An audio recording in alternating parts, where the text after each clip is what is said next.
Fils de Cannabis Z et d'une mère par Toulon, il porte le sang de Ramiro et de Cor de la Brière. Mais ce n'est pas forcément son pédigré qui retient l'attention. Carolus, c'est surtout une étonnante technique et un modèle impressionnant, 1,80 m au garrot. Son cavalier qui le monte depuis l'âge de 4 ans lui trouve très peu de défauts. C'est un grand cheval, mais qui n'a pas les défauts des grands chevaux. Il a cette espèce d'électricité à la fois dans les pattes, dans notre jargon, qui fait qu'il est respectueux, mais cette capacité aussi de se raccourcir sans vraiment ralentir. Il est capable de faire une foulée de plus, aussi bien qu'une foulée de moins. Donc il a une gamme qui est très large.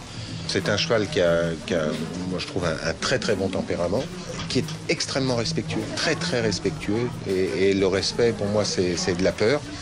Donc il faut arriver à conjuguer, à ce que le cheval soit à l'équilibre entre la peur et le courage, c'est-à-dire la peur de toucher les barres et puis le courage d'y aller.